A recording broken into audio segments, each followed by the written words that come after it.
بيبدأ فيلمنا يا صديقي في الصين القديمة، وبنشوف محارب اسمه هينزو من عشيرة سكوربيون، وده عايش مع أسرته البسيطة في قرية هادية. وفي يوم كان بيتكلم مع مراته فطلبت منه يجيب لهم شوية مية من البير القريب لأن الجو حر وبنته الصغيرة كانت بتعيط. فهينزو بيبص على ابنه وهو داخل يشوف أخته، وبيلاحظ العلامة المميزة للتنين على إيده، لكنه ما كانش عارف إن اللي جاي هيغير حياته كلها. فمراته كانت بتشيل البنت الصغيرة وفجأة سمعت صوت بره البيت، والصوت كان غريب خلى قلبها وقع في رجليها، ومن غير تفكير خبت البنت في مكان أمان. لكن الباب بيتفتح فجأة وساب زيرو بيظهر قدامها بعيونه الباردة وبيسألها عن سكوربيون، لكنها رفضت تقول له أي حاجة. فساب زيرو كان واضح إنه مش مستني ردها، وفي لحظة بيطلع من إيده تلج فبيقتلها هي وابنها الكبير. فهانزو هو عند البير بيسمع صوت صرخة جاية من البيت، فمن غير تفكير ساب كل حاجة وجرى ناحية البيت. وأول حاجة شافها لما وصل كانت جثث الحراس مرمية حوالين البيت، ولما دخل شاف مراته وابنه مقتولين، فالدموع نزلت من عينيه وبدأ يغضب جدا، لكنه ملحقش يهدى لأن جنود ساب زيرو كانوا مستنيينه.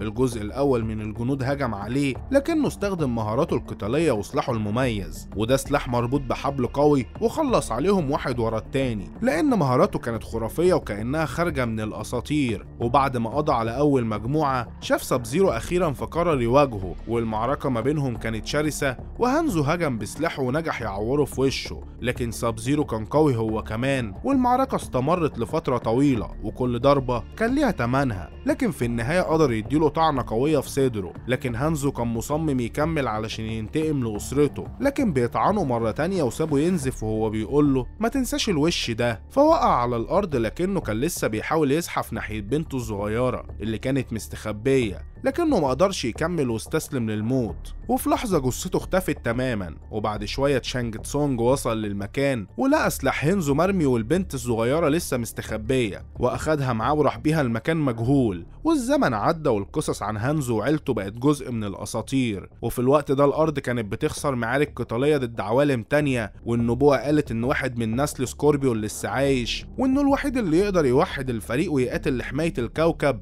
ودي كانت البداية لحكاية ملحمية جديدة. وساعتها يا صديقي بنشوف كولينج، وده كان شاب عنده مهارات قتالية خارقة وبيستخدمها في معارك غير قانونية علشان يقدر يصرف على أسرته البسيطة. ففي يوم دخل حلبة القتال اللي كانت مليانة بالناس اللي جاية تشوفه، لكنه كان واثق في قوته. والمعركة بدأت وأظهر قوته الخارقة اللي ساعدته يقتل الأخصام كلهم في وقت قصير، والناس كانت مذهولة. لكن ده ما استمرش كتير، لأن جاكس الجندي اللي معروف بمهاراته العالية اتدخل في اللحظة المناسبة وقدر يسيطر على كولينج بعد قتال عنيف. وبعدها يا صديقي العلامة المميزة للتنين اللي كانت على جسم كولينج انتقلت لجاكس، وبدأوا يحاولوا يفهموا سر العلامة لحد ما اكتشفوا ان الاساطير القديمة كانت بتتكلم عن بطولة بتحصل بين العوالم المختلفة واللي بيشارك فيها مقاتلين مختارين. وساعتها جاكس اكتشف انه بقى واحد من المقاتلين اللي عندهم العلامة دي واللي دورهم حماية الارض، لكنه كان محتاج فريق يسانده، والفريق ده لازم يتجمع بسرعة لانه معظم المختارين اللي كانوا مفروض يحاربوا اتقتلوا.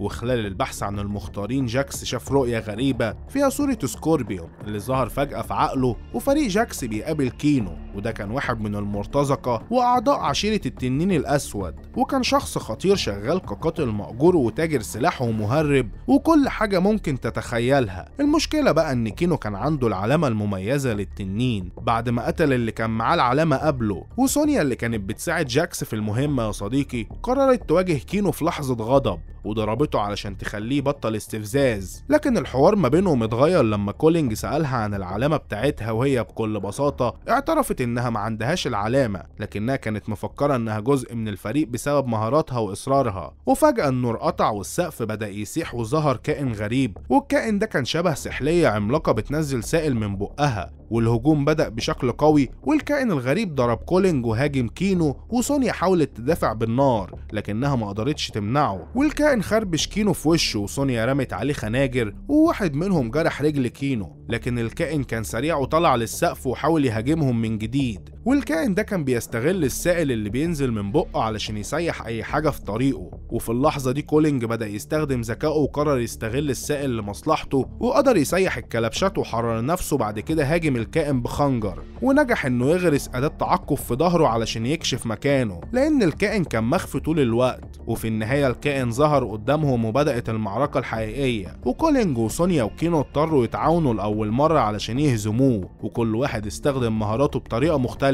والمعركة كانت صعبة جدا، لكن هم كانوا عارفين ان النجاح هنا مش بس علشان يخلصوا من الكائن، لكن كمان علشان يثبتوا انهم فريق حقيقي يقدر يحارب في البطولة اللي هدفها حماية الأرض.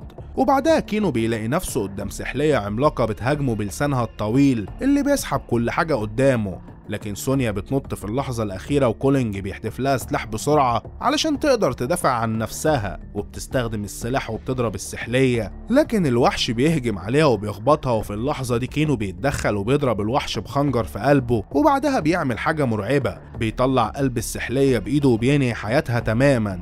وبعد المعركة سونيا بتسأل كينو عن أي معلومات عن المعبد اللي كانوا بيدوروا عليه، فكينو كالعادة بيحاول يتهرب من الرد، وبيقول لها إنه مش ناوي يساعدهم، لكنه بيتراجع لما بتعرض عليه فلوس وبيطلب 3 مليون دولار، وسونيا بتوافق من غير تردد. وتاني يوم يا صديقي الفريق بيتحرك بالطيارة للمكان اللي كينو هيدلهم عليه، ولما بيوصلوا للمعبد كينو بيبان عليه حقيقته وبيسرق سلسلة من المكان، لكن تشانجو اللي بيقابلهم هناك بيكتشف السر بسرعة، وبيواجه كينو وبيقول له طلع اللي خدته يا حرامي. في اللحظة دي سونيا بتتفاجئ بوجود جاكس في المكان، وجاكس كان حالته سيئة جدا وإيده الاتنين مقطوعين، لكنه بيقول لهم انه قدر ينجو لان التلج اللي جمد جروحه منع نزيفه، وبيقول لهم انه كان بيدور على علاج في كل مكان وانه دلوقتي جاهز يشارك في القتال. فتشانجو بياخد الفريق كله وبيحاول يشرح لهم انهم مش مستعدين للقتال دلوقتي، لكن كينو بغروره المعتاد يا صديقي بيقول انه جاهز لاي حاجة. فتشانجو بيرد عليه بقوة وبيكهربه علشان يعلمه الدرس، وبيشرح لهم كمان ان في حالة فوز الاعداء الارض كلها هتضيع للابد. فكولينج بيرد بثقة وبيقول له انه مستعد يموت علشان يحمي عيلته. وفجأة وبدون اي مقدمات الجو بدأ يبرد بشكل غير طبيعي، وده كان معناه حاجة واحدة بس، ان ساب زيرو وصل وبيهجم على المكان وبيستهدف ليو باستخدام التلج بتاعه، وليو بيحاول يواجهه بالنار، لكن ساب زيرو كان اسرع وبيفادي الهجوم بسهولة وبيوجه له ضربة قوية جدا وكان خلاص هيخلص عليه، لكن كولينج بيتدخل في اللحظة الأخيرة وبينقذ ليو. وبعدها ساب زيرو بيظهر قدام الكل وبيقول لرجالته أنا عايز أرواحهم.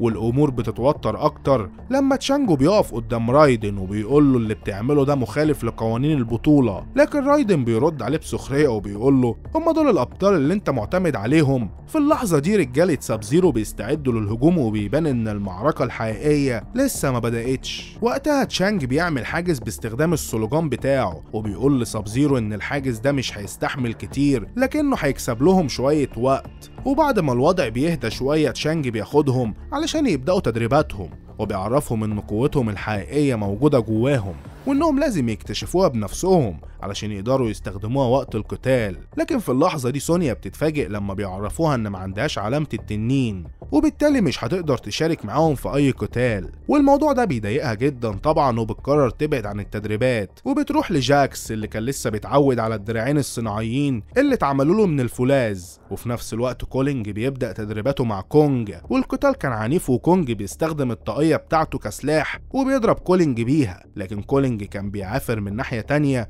وكينو كان قاعد بيتريق كالعاده وبيقول لكولينج انت بس فلح تتضرب وخلاص. وبعد شويه بيقرر كينو ينزل علشان يبدا تدريبه هو كمان وبيقول بكل ثقه بص بقى واتفرج على عمك، لكن كونج ما بيرحمش وكل مره كينو بيحاول يهجم عليه بيوقعه على الارض بكل سهوله. وكل يوم يا صديقي نفس السيناريو بيتكرر وده كان بيزود التوتر بين الفريق. وفي لحظه هدوء كونج بيكلم كولينج وبيقول له انه لازم يمشي ورا احساسه علشان يقدر يكتشف قوته. فكولينج بيسأله انت اكتشفت قوتك ازاي؟ فبدأ يحكي له قصته وقال له لما كنت صغير تشانج لقاني ورباني، ولما كبرت كان مطلوب مني اقتل واحد كان بيتاجر بالاطفال والراجل ده كان عنده علامة التنين وقررت اخدها منه لانه ما يستاهلهاش، ومن وقتها عرفت قوتي. وبعدها التدريبات بتكمل لكن جاكس كان بيعاني مع الدراعين الجداد ومش قادر يتأقلم معاهم وكان زعلان جدا وشايف انه عبء على الفريق ومش هيقدر يساعدهم. فسونيا بتحاول تشجعه وبتقول له اجمد بقى احنا محتاجينك، لكنه كان لسه محبط. وبيجي وقت العشاء وكينو كالعادة بيبدأ يرخم على جاكس وبيتريق على ايده، ومش بس كده ده كمان بيتريق على كونج وبيقول له انه مقاتل فاشل ومعندهوش اي مهارة. فبيرد عليه القوة دي محتاجة ذكاء وده اكيد مش موجود عندك. فليو بيتدخل وبيقول له ان كونج بيحمي كينو لانه مش قادر يدافع عن نفسه. فالكلام ده بيعصب كينو جدا، فبيقوم يزعق انتوا ما تعرفوش انا مين. والعصبيه دي بتخليه فجاه يطلع ليزر من عينيه، ودي كانت قوته الحقيقيه، وكان فرحان جدا انه اخيرا اكتشفها. وبعدها كولينج بيحاول يرجع للتدريبات علشان يكتشف قوته هو كمان، لكنه كان بيتدرب باستمرار. وفي لحظه احباط كونج بيقول له انت فاشل ووجودك في الفريق ده عيب. فالكلام ده بيخلي كولينج يعيد التفكير في نفسه وفي هدفه الحقيقي. فبيرد على كولينج وبيقول له ان العلامه دي معاه من وهو صغير، يعني من وقت ما اتولد، وبيعرفوا ان هي مش حاجه جديده عليه، ده هو ورثها من عيلته، وعيلته كبيره جدا وعندها تاريخ طويل. والموضوع كان اكبر من كده، هو تخيل ان ساب زيرو قتله علشان عيلته، لكن الحقيقه ان سكوربيون كان في المره دي مختلف، واختار انه ينزل للعالم السفلي علشان ينتقم لعيلته. وما اكتفاش بكده، ده لسه سلالته موجودة، وهو لقى بنت سكوربيون واخدها معاه المعبد علشان يعرف حقيقتها. وبعد ما كولينج بيقول له كده قال له انه مش قد العلامة اللي معاه ومش هتكون مفيدة ليه، وبيقول له روح لبيتكم احسن. وبعدها بيكمل كلامه وبيمشي كولينج وبيعدي الحاجز علشان يرجع لبيته فعلا. فوهو في الطريق بيشوف رجالة رايدن معاه، فبيقول لهم ان الارض مليانة ناس ضعيفة وانهم ما عندهمش اي ابطال زيهم، وانهم لازم يقتلوا الناس دي قبل ما البطولة تبدأ. فهو بيكمل كلامه وبيقول لهم ان مشكلتهم الوحيدة دلوقتي هو الحاجز اللي بينهم وبين الهدف بتاعهم. وبيجي واحد وبيقول لهم انه يعرف كينو من زمان وده طماع جدا وبيحب الفلوس. فكولينج بيقرر انه يروح يتواصل مع كينو وبيقول له انه هيديله اضعاف اللي هياخده من تشانج. فكينو بدون تردد بيوافق وبيمشي علشان ينفذ اللي طلبه منه، وبيروح يفجر المعبد وبيرجع تاني مع رجالته. وبيكون يا صديقي في نفس الوقت ده مقاتل عنده ايدين كتير وصل لبيت كولينج وبدأ يتقاتل معاه. فالمقاتل ده بيشيله وبيرميه، وكولينج بيقوم وبيوريله العلامة اللي معاه. بعد كده بيبدأ يهرب، لكن بيبدأ القتال بين جاكسون وابو شاكوش وابو دراعات. والقتال ده بيكون عنيف جدا وجاكسون بيضربه لكن وقعه في حفرة. وسونيا كانت بتقاتل مع ميلينا والضرب كان متبادل ما بينهم بالأسلحة. وفي اللحظة دي كولينج حاول انه يوقع العمود على ابو دراعات لكنه ما قدرش، وسونيا بتاخد ضربة قوية في كتفها،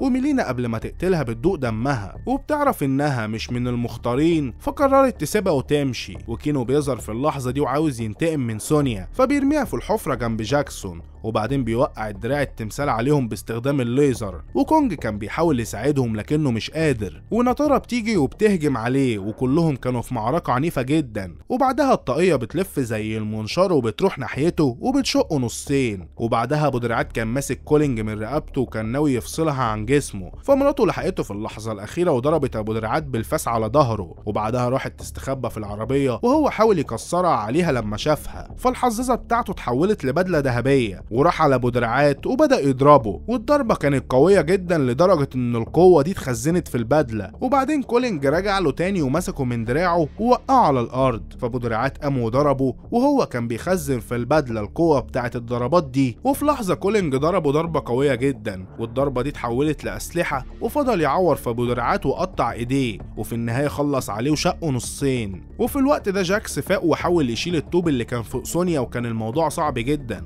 لكنه فضل يحاول لحد ما دراعاته اتغيرت وبيقدر يرفع الحجارة وبيشيلها بكل سهولة. وتشانج وصل وعمل بوابة لكولينج علشان يعدي منها ويرجع لهم، وبيشكر رايدن لانه ساعد الفريق بتاعه في الوصول لقوة كل مقاتل فيهم، وبيعرفوا ان كولينج من سلالة سكوربيون، وخد رجالته علشان يمشي. لكن في اللحظة دي كولينج وقع على الارض وكان لازم يقتله، لكن تشانج سحبه علشان ينقذه. بعدها كولينج ضرب كبالي وجرى علشان يلحقه، ورايدن كان بيسحب روح كونج لحد ما مات. وكولينج هرب بسرعة لمكان بين العوالم، وهناك عرفوا ان تشانج ما حاربش معاهم علشان هو ممنوع من القتال.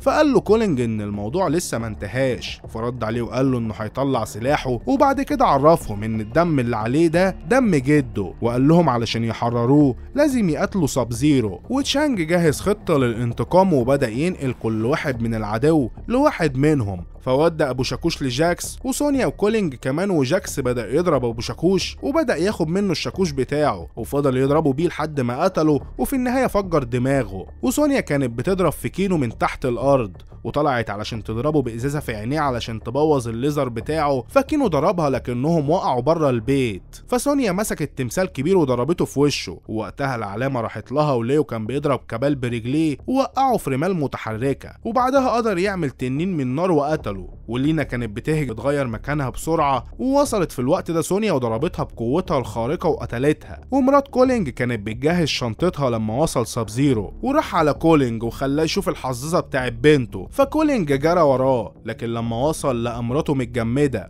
وساب زيرو هجم عليه وقال له انه هيخلص على سلالته كلها، وضربوا بعض وبعدها جمدوا بعض وساب زيرو رماه بعيد. فكولينج شاف بنته متجمده فمسك سلاح جده وبدا يقتله بيه، وفي اللحظه دي ساب زيرو خد السلاح منه ومسكه ودمه نزل عليه، والدم ده بدا ينور. وقتها كولينج عرف ان السلاح ده هو سلاح سكوربيون، وساب زيرو كان ناوي يقتله، لكن في اللحظه دي سكوربيون جه من الجحيم وبدا يقاتل ساب زيرو وضربه بسلاحه، لكنه رجع تاني وهجم عليه وضربه لحد ما كولينج شاف بنته متجمده، وفكر في مراته وابنه اللي كانوا متجمدين وقرر ينضم للمعركة. فهو وسكوربيون هجموا على ساب زيرو، وساب زيرو جمد سكوربيون، وكولينج حاول ينقذ عيلته من التلج وبدأ يقاتل تاني مع ساب زيرو وطعنه وقلبه في الهواء. وبعدها سكوربيون قام وجمع قوته وطلع نار من دراعه ودمر التلج اللي كان موجود في المكان كله ووقعه من على مراته وبنته. وفي اللحظة دي ساب زيرو قام وطلع القناع بتاعه وهجم عليه تاني، لكن المرة دي سكوربيون ضربه بنار من بقه وولع فيه لحد ما ساب زيرو مات. فسكوربيون بعد ما خلص عليه قال لكولينج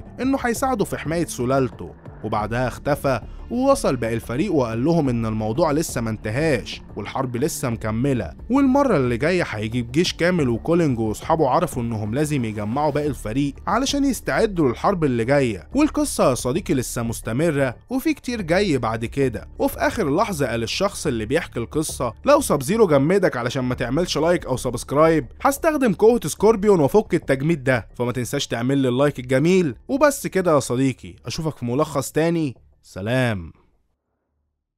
بيبدأ فيلمنا في العصور القديمة المليانة بالقتلة المأجورين، وكان في منظمة مختصة بالقتلة المأجورين اسمها وادي الأشباح، وبيكون بطل فيلمنا تشي الملقب بأسورا الأزرق، وده من أقوى 4 قتلة في وادي الأشباح. وبنعرف إنه دخل للمنظمة بتوصية من المعلم بتاعه الملقب بالشبح الشرس. وفي مرة كان في اضطرابات ومعارك، وأثناء حماية وادي الأشباح دراعه اتقطع، ورئيس المنظمة والملقب بالقناع الذهبي اداله هدية دراع أثري مكان دراعه المقطوع، والدراع بيكون متجهز ومعمول له تقنيات عالية جدا يستخدمها في المعارك. وبيحكي تشي عن نفسه ان سبب انضمامه للمنظمة هو الانتقام، لان زمانه وهو صغير ابوه كان بيصنع خريطة من النحاس لمكان كنز قديم مخفي، وكان بيعمل الخريطة دي لراجل غامض مش معروف، وفجأة بيهجم عليهم ناس وبتذبح العشيرة بتاعتهم كلهم، واللي كان عددها 37 راجل. ومن وقتها والخريطة ضايعة، وبسبب بحثه عن الخريطة قتل ناس كتير ودبح ناس في كل مكان راح فيه، وفعلا قدر يلاقي الخريطة، بس حاسس ان دي كانت مؤامرة وانه لازم يعرف مين اللي عمل كده وينتقم لموت عيلته. وبعدين بنرجع بالزمن لبداية القصة لمدينة ميلبري الشرقية، وبيكون حاكم المدينة تشاي، وبيبقى مجتمع مع كبار الدولة لان الخريطة النحاسية اتسرقت من المدينة بتاعته، وعرفوا انها في مدينة حدودية، وهم بعتوا لحاكم المدينة مرتين انه يسلمهم الخريطة لكنه رفض،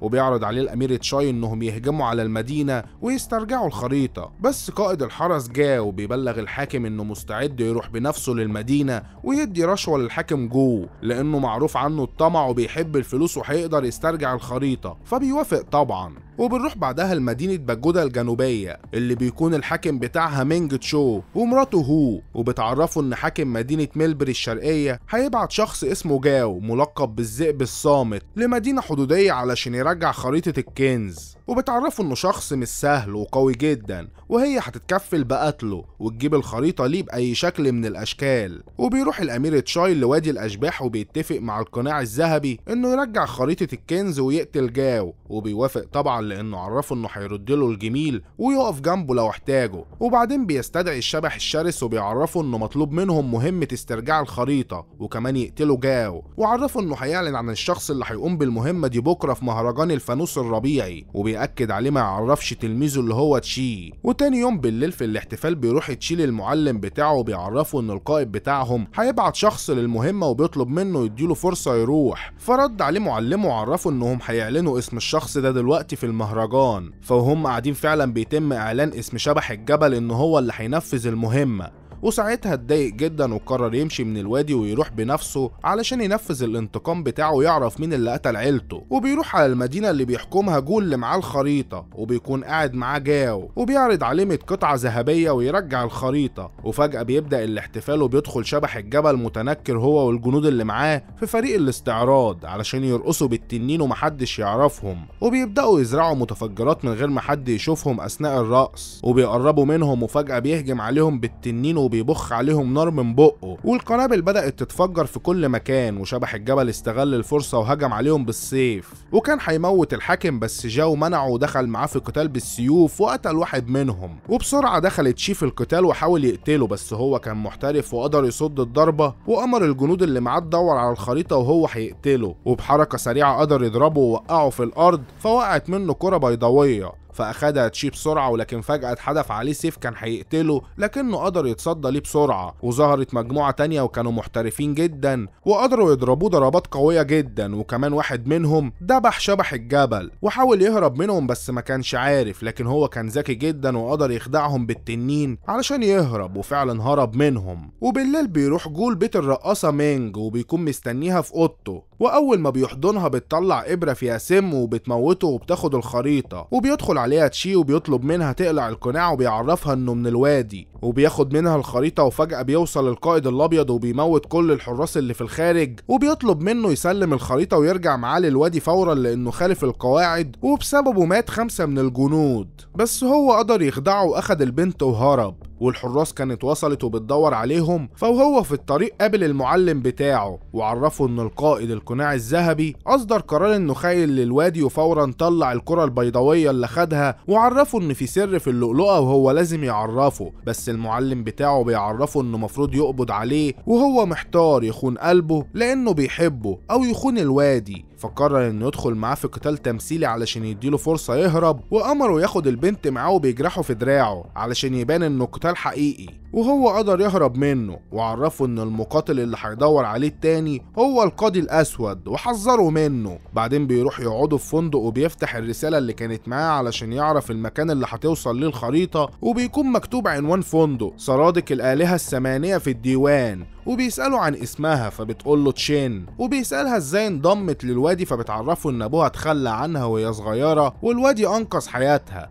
وبيكون واضح من كلامها انها حبته وهو كمان حبها. وبيفضل يفكر في اللي حصل وقت القتال وازاي المجموعة اللي هجمت عليه عرفت وقت المهمة وهم مقاتلين من الغرب، وكمان هو لاحظ انهم كانوا قاصدين انهم يقتلوه هو، زي ما يكون شخص عامل له كمين وعارف انه هيدخل في القتال، ومش قادر يقرر اذا كانت تشين عدوة ليه او يعتبرها صديقته. وتاني يوم الصبح بدري بيخرجوا من الفندق وبيودعها وبيعرفها انه لازم يمشي دلوقتي، وبيوصل لمنطقة ديوان اللي فيها العنوان اللي هيسلم فيه الخريطة. ودخل الفندق وهناك قابل الامير روي وسأله عن مين اللي بعت المحاربين وقتل الجنود اصدقائه مقابل انه يديله الخريطة، فرد عليه وقال له انه ما يعرفش، فقال له ان الخريطة دي في الاصل بتاعت عيلتي وانا مش عايز اديها لك. وهنا كانت المفاجأة انهم قابضين على تشين، بس هو انكر وقال انه ملوش علاقة بيها ومش مهتم بيها. والامير قرر يهدده انه لو ما سلمش الخريطة هيقتلها دلوقتي قدامه. فوهو حاطط السكينة على وشها بتيجي اسهم مسمومة من بره الغرفة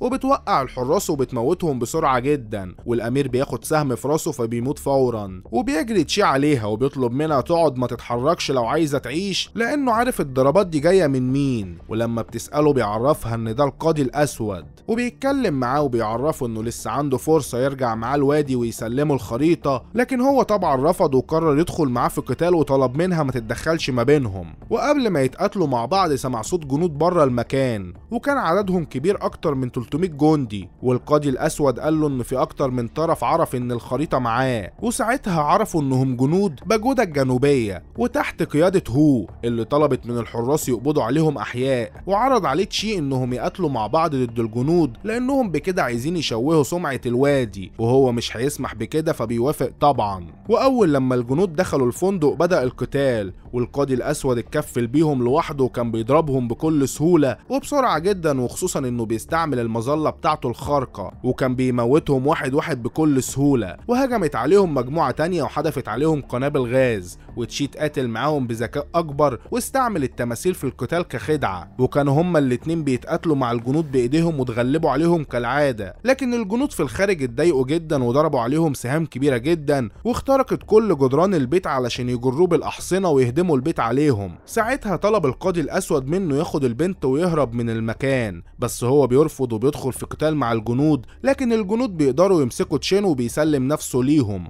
وعلى الجانب التاني بيكون وصل جاو للحاكم تشاي في المعبد وبيعرفوا انه قدر يعرف الجاسوس في المدينة بتاعتهم. ساعتها رد عليه الحاكم وقال له انه كمان عرف ان الجاسوس يبقى اخوه الامير روي، وكمان عرفه انه كان مؤجر قتلة علشان يخلصوا عليه، وبيكون مصدوم وهو بيسمع الكلام ده لان الامير كان بيعامله كويس وهو كمان اللي رقاه المنصب اللي هو فيه. ساعتها الحاكم فتح باب سري وخده ونزلوا المكان تحت المعبد، وبدأ يشرح له ان المكان ده متجمع فيه كل الرسائل اللي بتخرج من القصر لأي شخص تاني، وكل الرسائل اللي بين أخوه بين الوادي موجودة هنا، وحتى الرسائل بينك وبين عيلتك موجودة. وعلشان كده هو قال له على المكان السري لأنه شخص يقدر يثق فيه، وبيطلب منه يقتل الحاكم مينج شو، فبيوافق على طلبه. وبعدين الجنود خدوا تشي وتشين لغرفة هو وطلبت منهم يفكوهم ويسيبوهم لوحدهم في الغرفة، وبدأت تتكلم معاه وقدمت له عرض انه يشتغل لحسابها، وعرفته الخطة ان هيكون في اجتماع ما بين باجودا الجنوبية وميلبري الشرقية علشان يتعاونوا مع بعض انهم يلاقوا الكنز. لكن هي طلبت منه يقتل الحاكم تشاي ويخلص عليه في مقابل انها تعرفه اللي بيدور عليه وهو حقيقة خريطة الكنز واللي قتل عيلته، وطبعا بيوافق فورا. وفي الاجتماع بيكون كل واحد منهم مستني الاشارة علشان يقتل الحاكم لكل مدينة، لكن فجأة بتحصل المفاجأة، وقبل ما يتم اغتيال اي حد فيهم شخص من فريق العزف بيفجر الانوار في المكان، وبيكون فيها متفجرات والابواب بتقفل بطريقة ذكية، وبسلك حد جدا بيمر على رقبة الجنود وبيقطع رقبتهم وبيموتوا. وساعتها بيظهر القتلة الأربعة مرة تانية وبيكونوا لابسين أقنعة وبيدخلوا في قتال مع الجنود وبيموت عدد كبير منهم، وعلى طول بتتحرك تشين وكأنها بتساعد الحاكم تشاي وبتسرق منه الخريطة، وبيروح بسرعة يدخل في قتال مع العازف اللي عمل الانفجارات في الغرفة وبيحدف عليه قنبلة، فبيقع القناع من على وشه وبيكتشف انه المعلم بتاعه الشبح الشرس والمقاتلين الأربعة معاه. وجاو بيستغل الفرصة وبيروح بسرعة يقتل حاكم مدينة باجودا الجنوبية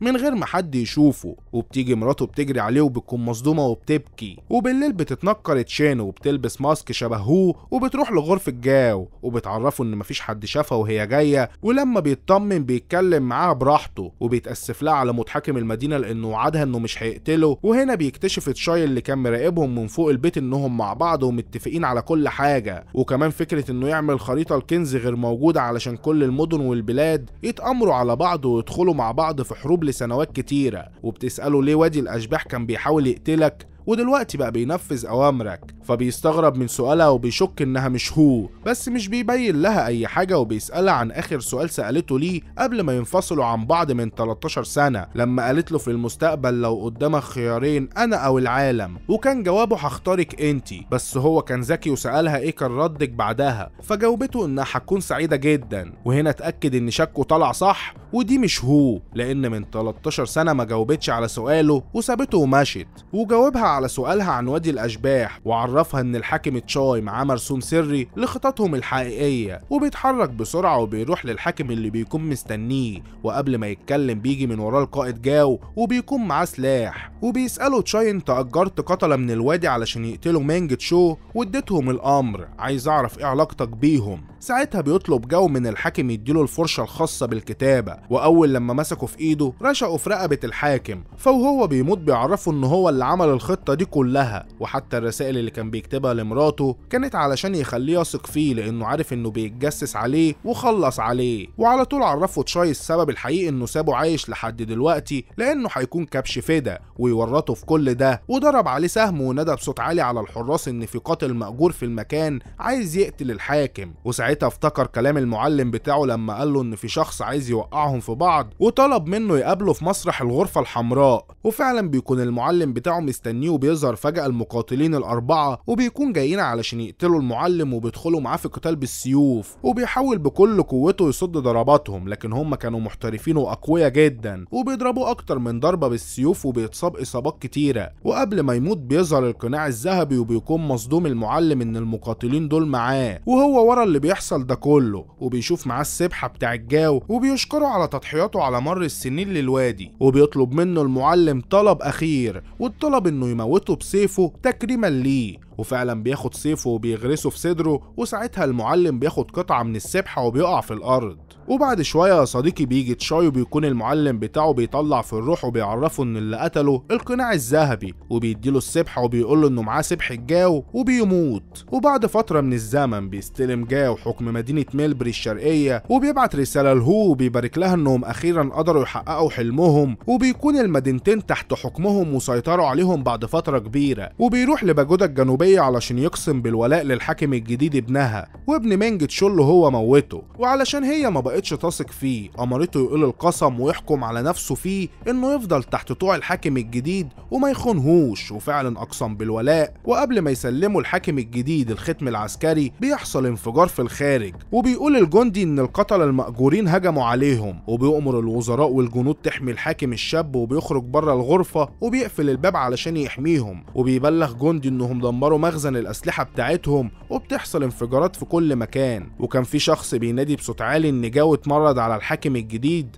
وساعتها كل اللي في الغرفة سمعوا الأخبار وكانوا مصدومين. وفتح الباب ودخل على الوزراء، والجنود طلبوا منه ينزل سيفه، لكن هو قرر يضرب فيهم بالسيف واحد واحد. وفي الوقت ده بيكون وصلوا المقاتلين الأربعة ومعاهم مقاتلين كتير جدا، وعلى الجانب التاني بيكون موجود أفضل مقاتلين وادي الأشباح، ومعاهم المقاتلين كلهم لأنهم عرفوا الخطة بتاع الجاو وشافوا رسالته إنه كان عايز يقضي عليهم بعد ما يستلم الحكم. وبتبدأ المعركة ما بينهم، وبيكون القتال عنيف جدا، وكل واحد منهم بيستخدم مهاراته في القتال. وبيخلص جو على كل الجنود اللي في الغرفة، وبتقف هو بتفكره بوعده ليها، وبتطلب منه يسيبها تعيش، لكن هو بيرفض وبيقول لها انه لازم يخلص عليها. لكن هي ما ادتهوش فرصة يقتلها، وطلعت سكينة وطعنت نفسها وجرى عليها وقعد يبكي. وبعدين قرب من الختم العسكري وفتحه، لكن اتفاجئ لما شاف جواه القناع الذهبي، وبيظهر فجأة تشاي اللي كان عرف حقيقته، وانه هو القناع الذهبي، وانه بقى عارف كل الحقيقة، وان الاميرة هو هي اللي كانت مفقودة من سنين،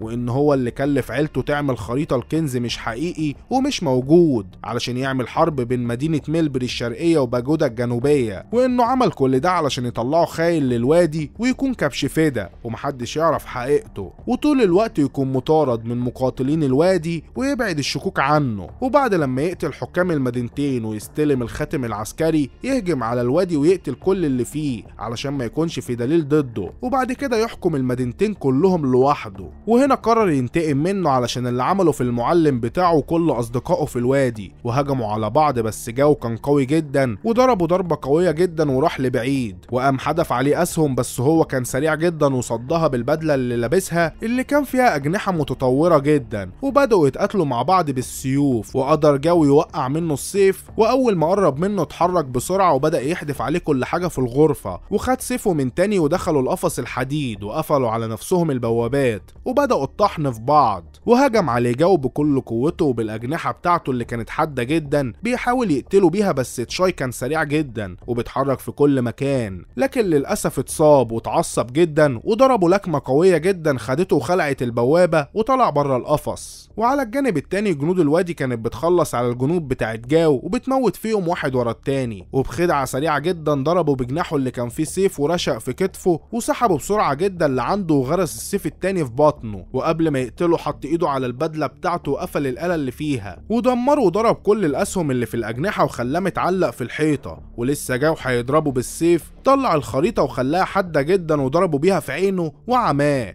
وحدف الخريطة على السلسلة اللي كانت ماسكة الخشبة اللي متعلق فيها وقطعها علشان تسحبه، وبيرجع بسرعة جدا والرمح بيدخل في ظهره وبيخلص عليه وبيموته، وبكده انتقم لأصدقائه ولعيلته. وبعد فترة من الوقت بياخد تشين وبيروح للوادي من تاني، وهناك بيفاجئوا انه عارف كل حاجة عنها، وان هي بنت جو هو اللي اتخلوا عنها زمان علشان يحققوا هدفهم وما يكونش عندهم نقطة ضعف، وعاشت واتربت في الوادي كيتيمة. وكمان عرفها بقراره انه راجع هنا للوادي علشان يفتحه من جديد ويرجع امجاده ويمنع الحقد والكراهية من العالم كله. وطبعا اتصدمت من كلامه انه مش هيكون معاها وتخلى عنها، وكانت بتبكي، بس هو كان واخد قراره ومش هيرجع فيه. ولحد هنا بينتهي فيلمنا. ما تنساش تعمل لايك وشير للفيديو وتشترك في القناة لو مش مشترك، واستنوني في ملخص تاني. سلام.